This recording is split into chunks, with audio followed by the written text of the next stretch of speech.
Hello and welcome to this episode of Life with Lizzi Lee, powered by the China Project. Joining me today is University of Cambridge Professor William Hurst. Professor Hurst, thank you so much for being here with me. Thank you very much for having me. It's very good to be here. So, Professor Hurst, can you first please help us understand the significance of the current protests? How rare are such public scenes of anger and defiance in China these days?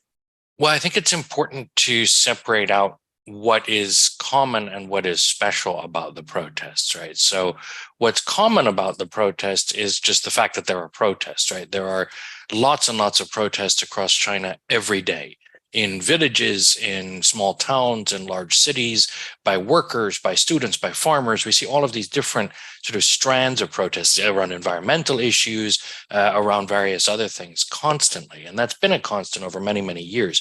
What's special about these protests, I think, are two things.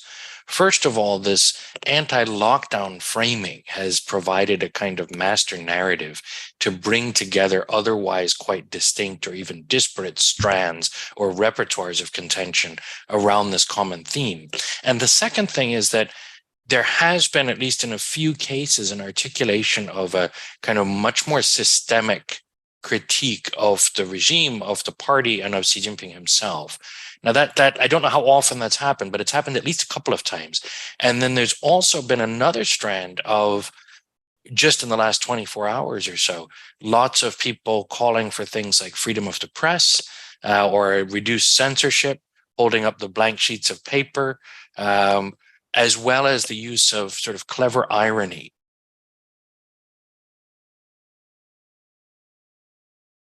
At least in the Beijing protest, that happened.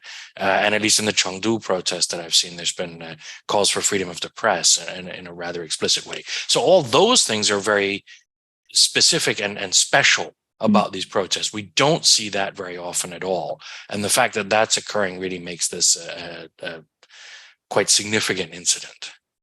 Right. And as you mentioned, while the majority of the protests have been quite specific about the stringent zero COVID lockdowns, in some cases, we do see people's demands go beyond that. In Shanghai, a crowd chanted human rights, freedom, and even demanded Xi Jinping and the ruling Communist Party to step down. How are these protests likely perceived by the Chinese leadership in Beijing? Oh, I wouldn't speak for the Chinese government, but I think that they almost certainly would see this as very threatening and extremely problematic. The question, though, is how best to react. Right? From their point of view, it's very, very costly to repress. Right? There's no such thing as cheap repression. Right? It costs a lot of resources, it costs a lot of reputation, and it really raises the risks and the stakes dramatically. Right? Repression can turn very ugly very fast, and can spin out of control even in the worst scenarios. So I don't think that the government or the leaders in China are eager to repress the protests. At the same time, the other possible strategy that's easily on the table when protests happen is accommodation or bargaining. And if we look at, I was just rereading today, actually, Xi Jinping's opening speech at the 20th Party Congress, and then also the work report. There are so many references there to staying the course, to fighting a total war against the virus, to complete social mobilization around zero COVID. There's no way to concede on the zero COVID measures. And there's really no way that I could ever imagine the CCP giving ground on the other more sort of systemic critiques or demands that have been articulated in a few cases, right? Xi Jinping is not going to step down, right? The party isn't going to suddenly liberalize in a massive way. We're not going to see, major changes to press freedom and so on. So if bargaining's off the table and repression is really costly and dangerous, I think the revealed strategy so far is essentially to wait it out, to hope that this master narrative or kind of umbrella frame that has pulled together workers and students and people upset about government services and things like the fire response, and also issues around just getting around the city and other things that have hampered their daily lives. Right? There's this narrative that's bringing them all together that could begin to fray. And I suspect that it likely will in the near future. It's impossible to predict, and we don't know. But I think that that's probably what the leadership is betting on, right? They're betting that this will peter out of its own accord and fairly quickly. Now, if it doesn't do that, I think the sort of next tool in the box would be some form of repression. But there are many different kinds of repression, and not all of them are sharp or quick or obvious. And it could be a very slow roll kind of creeping repressive response that I think is actually more likely and in fact probably going to be more effective if the state opts for that. But I think that's what we're more likely to see than some sort of spectacular one-off repression. Right. And people have been making comparisons between this round of protest with Tiananmen in 1989 or Hong Kong in 2019 or 2020. Are those comparisons valid? How would you compare this round of protests to the previous ones? I think we have to be careful about these comparisons. And the reason I think we have to be careful about, say, 1989 is that if we look at the 1989 protests, those were very much organized around a general set of criticisms, right? That there were some people who were very upset about market reform and inequality. There were people who were very upset about what they perceived as structural corruption.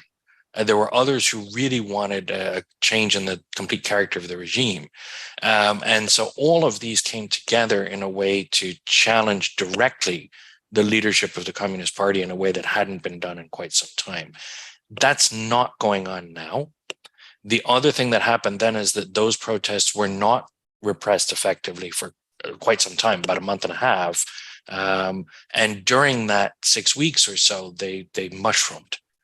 And then the repressive response was total and immediate on the night of June 3rd into June 4th. And then for about a week afterwards, just extreme violence on the part of the state. That isn't likely to be repeated, either the arc of the protests or the jolt of that kind of repression, I don't think.